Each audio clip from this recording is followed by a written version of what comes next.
जादुई आम। दूर सीतापुर नाम के गांव में एक गरीब परिवार रहता था। उस परिवार में माता, पिता और उनका बेटा विजय रहता था। विजय के पिताजी बहुत मेहनती और सेठ लोगों के खेतों में मजदूरी का काम करते थे और माँ घर पर रहकर सारा काम करती थी। उस समय विजय की गर्मियों की छुट्टियाँ चल रही थीं।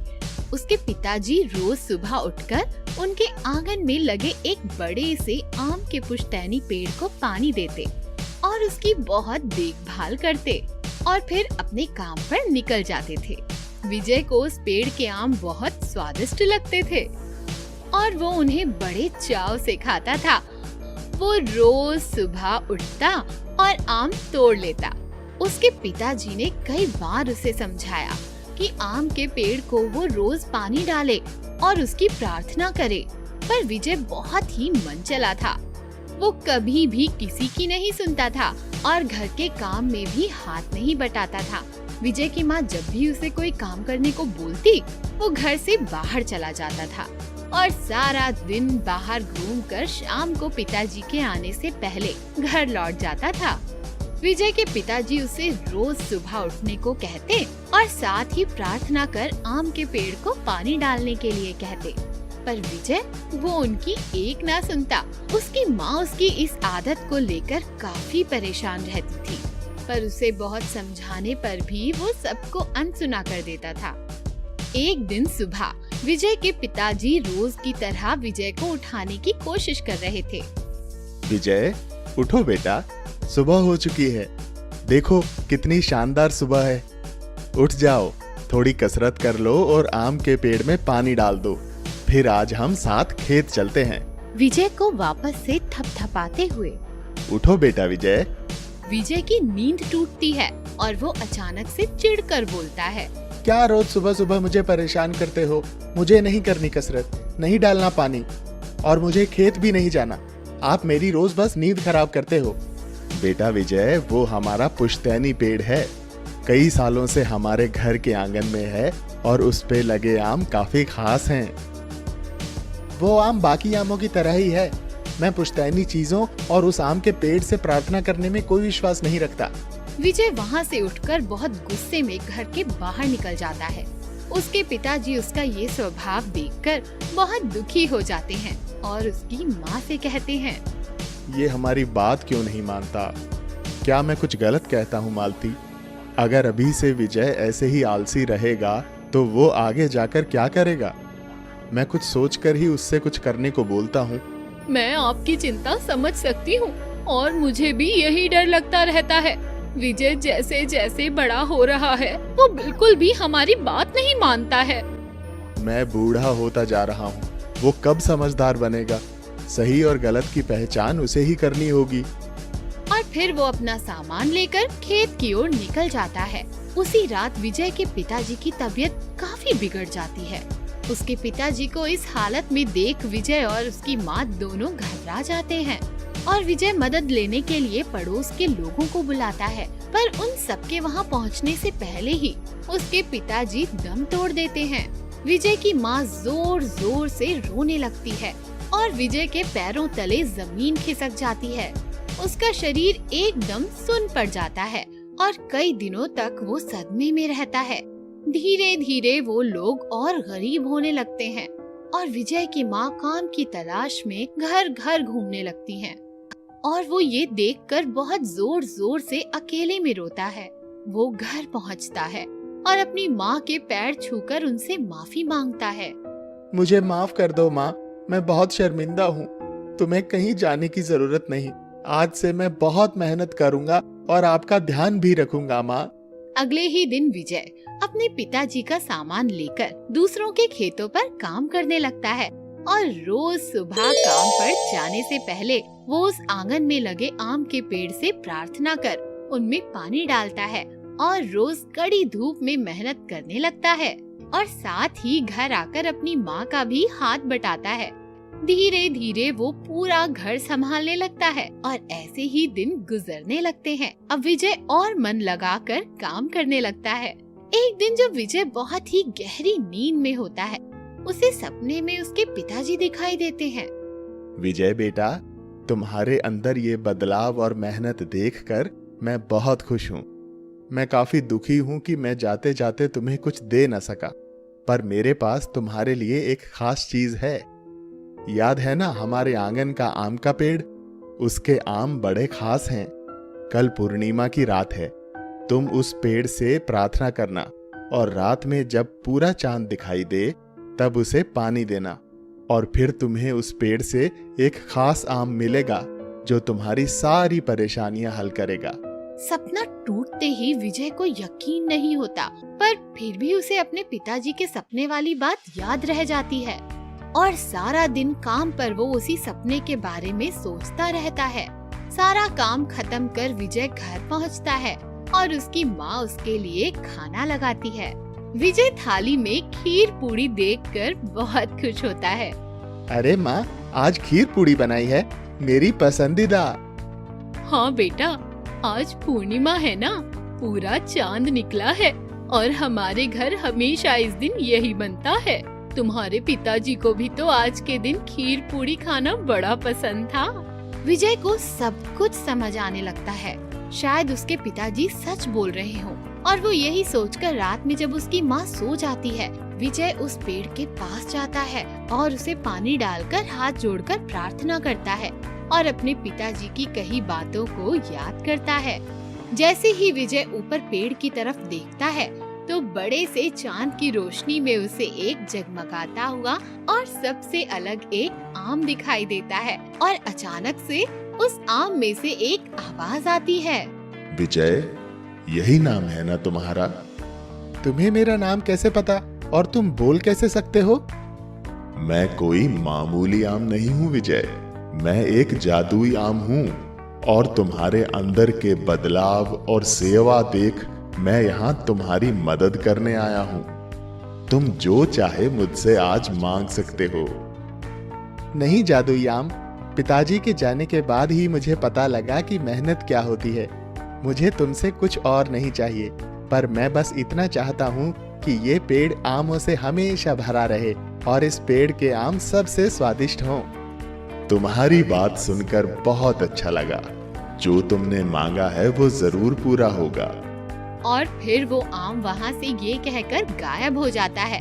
और फिर जब सुबह विजय की आँख खुलती है तो वो देखता है कि उसके पेड़ पर पहले से ही बहुत आम उग चुके होते हैं। फिर विजय खुश होकर वो आम तोड़कर गांव के बाजार में और लोगों के घर घूम घूम कर बेचता है और जो भी मुनाफा मिलता है उसे अपनी माँ को लाकर देता है और उस पेड़ के हाथ जोड़कर धन्यवाद करता है। देखते ही देखते विजय अपनी मेहनत और लगन से उस गांव का बहुत बड़ा आमों का सेठ बन जाता है और फिर वो और उसकी माँ हमेशा खुशी खुशी रहते हैं। सोनू एक 10वीं कक्षा में पढ़ने वाला लड़का था और उसकी परीक्षा चल रही थी। पढ़ते पढ़ते वो कुछ खाने के लिए उठता है। सोनू किचन में जाता है और वापस आकर कुछ सोचने लगता है। कल मेरा एग्जाम है, पर मैंने ये नया वीडियो गेम खरीदा है। 1 घंटा खेल लेता हूँ, फिर पढ़ने बैठ जाऊंगा। सोनू कमरे में जाता है और अपना Xbox और टीवी चालू कर देता है और कंट्रोलर लेकर बैठ जाता है।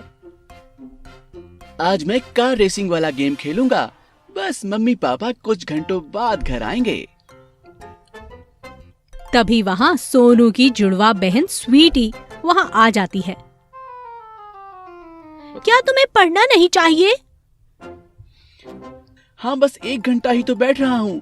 मैंने बस ब्रेक लिया है और अगर कुछ मुश्किल हुआ तो तुम हो ही मेरी मदद करने के लिए।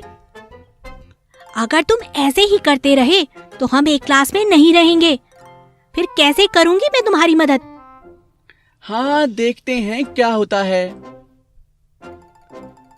और वह फिर से गेम खेलना चालू कर देता है और काफी मग्न हो जाता है।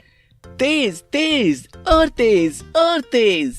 ओफो, लगता है ये कंट्रोलर खराब हो चुका है। मम्मी पापा को मुझे नया कंट्रोलर दिला देना चाहिए।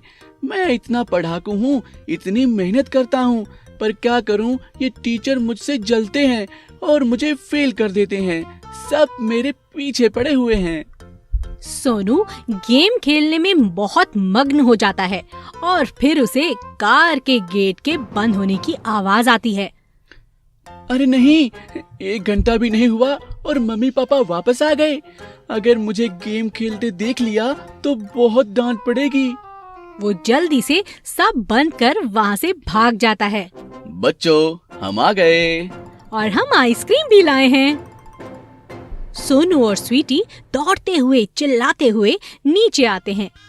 जैसे ही वो आइसक्रीम लेने के लिए हाथ बढ़ाते हैं, मम्मी आइसक्रीम हटा लेती है। मुझे लगता है तुम दोनों ने पढ़ाई की होगी और मस्ती करने में अपना टाइम नहीं बर्बाद किया होगा। हाँ मम्मी, हम दोनों ने पढ़ाई की और स्वीटी ने मुझे मैथ्स पढ़ाने में मदद भी की। क्या ये सच बोल रहा है स्वीटी? हाँ मम्मी। सोनू और स्वीटी दोनों अपने बेडरूम में अपने बेड पर बैठे हुए थे। सोनू, अगली बार अगर तुमने मुझसे झूठ बुलवाया ना तो तू देखना, अगली बार मैं नहीं बचाने वाली। मुझे माफ करना, अब से नहीं करूँगा और मुझे बचाने के लिए थैंक यू। बस मेरी एक मदद और कर दो, मैं तुम्हें कभी परेशान नहीं करूँगा। अब क्या? कल टेस्ट में मुझे चीटिंग करवा देना, नहीं तो मैं फेल हो जाऊंगा। नहीं, बिल्कुल नहीं, मैं ऐसा कुछ नहीं करने वाली। अगर तुमने मेरी मदद नहीं की तो हम सेम क्लास में नहीं रह पाएंगे। स्वीटी कुछ सोचती है। ठीक है, पर ये आखिरी बार है, अब से तुम्हें खुद ही करना पड़ेगा। अगले दिन सुबह मम्मी स्वीटी के बेड पर बैठी थी, उसके सर पर हाथ रखते हुए। तुम्हें तो कितना तेज बुखार है। मैं स्कूल में फोन लगा के बोल देती हूँ कि तुम एग्जाम देने नहीं आ पाओगी। मम्मी, मेरी भी तो तबीयत खराब है, क्या मैं भी टेस्ट नहीं दूं? बुद्धू, जल्दी रेडी हो जाओ, तुम्हारी बस आने वाली है। आज तो मैं पक्का फेल हो जाऊंगा। जैसे कि सोनू टेस्ट के लिए तैयार नहीं था, वो बस क्वेश्चन पेपर देखता जा रहा था और स्वीटी के बिना कोई दूसरा रास्ता नहीं था आंसर लिखने का। सोनू काफी परेशान था, उसके पसीने छूट रहे थे। उसने देखा सब लिखे जा रहे हैं। उसने अपने पड़ोस के बच्चे की शीट देखने की कोशिश की, पर उसने शीट छुपा ली और फिर घंटा बज जाता है। सोनू काफी उदास था। सोनू सर झुकाए मम्मी पापा के सामने खड़ा है। वो दोनों काफी गुस्से में हैं। उनके हाथ में सोनू का रिपोर्ट कार्ड है। ये तो निराशाजनक बात है। तुम्हें अब ये क्लास फिर से करनी पड़ेगी। तुम्हारे पास एक मौका है। इन गर्मियों की छुट्टियों में तुम्हें क्लासेस करनी पड़ेंगी और अगर ऐसा नहीं करते तो फिर से उसी क्लास में पढ़ने के लिए तैयार रहना। पर मम्मी, गर्मी की छुट्टियों में कौन पढ़ता है? ये तो तुम्हें पहले सोचना चाहिए था ना। सोनू बस स्टॉप पे अकेले खड़ा है, 4 क्लास के बच्चों के साथ। वो काफी उदास था और बस खिड़की के बाहर देख रहा था। हमेशा की तरह सोनू अकेले क्लास से आ रहा था। अचानक उसे सामने एक चमकदार चीज दिखती है। वो उसके पास जाता है। वो एक सुनहरे कलर का पेन था। मुझे तो पेन बिल्कुल पसंद नहीं है, पर ये काफी सुंदर और चमकदार है। स्वीटी को दिखा के चिढ़ाऊंगा। वो घर भाग जाता है। स्वीटी अपने टेबल के सामने बैठी थी। देख, मुझे क्या मिला। क्या है ये? वो उसे देखती है और चौंक जाती है। मुझे परेशान मत कर सोनू। एक बार तो देख। क्या है ये? वो उसे देखती है और चौंक जाती है। सोनू उसे टेबल पे रख देता है। क्या ये चलता है? लिख कुछ। ओहो, मुझे लिखना बिल्कुल नहीं पसंद। कुछ बनाता हूँ, पर क्या बनाऊं? सोनू की नजर पेन पे बने एक साइन पर जाती है और वो उसे बनाता है और वो साइन स्वीटी की कॉपी पे भी बना देता है। ये पेन तो बहुत अच्छी है, पर तुम पढ़ क्यों रही हो? मुझे कल तुम्हारे साथ एग्जाम देना है, जो कि बीमार होने के कारण मैं नहीं दे पाई थी। मुझे ये पेन चाहिए कल एग्जाम के लिए। ठीक है, पर अगर तुम मुझे चीटिंग करने दो तो ही। नहीं, बिल्कुल नहीं। तू ही रख अपने पागल पेन को। स्वीटी पढ़ने बैठ जाती है और सोनू भी किताब खोल के बैठ जाता है। जैसे ही सोनू पेन पेपर पे रखता है, पेन अपने आप चलने लगता है। वो मैथ्स के सवाल सॉल्व करने लगता है। सोनू चौंक जाता है क्योंकि उसे वो सवाल आता भी नहीं है। वो स्वीटी की कॉपी देखता है और पाता है कि वो वही लिख पा रहा है जो स्वीटी की कॉपी में लिखा है। ये तो जादुई पेन है। मुझे लगता है मैंने स्वीटी की कॉपी में वो साइन बनाया, इसीलिए ऐसा हो रहा है। वो स्वीटी की कॉपी की तरफ देखता है और मुस्कुराता है। मुझे सिर्फ स्वीटी की शीट में साइन बनाना है और मैं अपने आप पास हो जाऊंगा। स्वीटी सबसे आगे बैठती है। टीचर शीट बांटती है। सबसे पहले स्वीटी को ही शीट मिलेगी। मैं जाता हूँ और साइन बना के आता हूँ। वो टीचर की टेबल के पास जाता है और जाके वहां रखा कॉफी का मग गिरा देता है। टीचर के झुकते ही फर्स्ट शीट में साइन बना देता है। टीचर, क्या मैं पानी पी के आऊं? हाँ, जल्दी जाके आओ। जल्दी ही टीचर पेपर देने के लिए उठती है। वो कॉफी में फिसल के गिर जाती है और सारी शीट इधर उधर हो जाती है और वो उठकर शीट्स बनाती है। सोनू जाके अपनी जगह पर बैठ जाता है और अपनी जादुई पेन निकाल उसे चूमता है और शीट पर रखता है, पर वहाँ पेन कुछ नहीं लिखता। वो चौंक जाता है। उसने देखा कि स्वीटी लिखे जा रही है। ऐसा क्यों हो रहा है मेरे साथ? लगता है सारी शीट्स बदल गई हैं। वो इधर उधर देखता है तो सब लिख रहे थे। बस कोने में बैठा एक बच्चा कहीं खोया हुआ था। वो बच्चा इधर उधर देखता है और लिखना चालू कर देता है। अचानक वो पेन भी लिखने लगता है। x+y लिखकर फिर काट देता है और फिर लिखता है। वहाँ पे खड़ी टीचर को आश्चर्य हुआ और वो उस लड़के के पास जाकर उसे चीटिंग करते पकड़ लेती है। मुझे माफ करना सर, मैं अगली बार मेहनत करूंगा। प्लीज मुझे इस बार फेल मत करना। काश मैंने भी थोड़ा पढ़ लिया होता तो मुझे अपनी बहन की चीटिंग करने की जरूरत नहीं पड़ती। अब से मैं कभी चीटिंग नहीं करूंगा और हमेशा मेहनत करूंगा।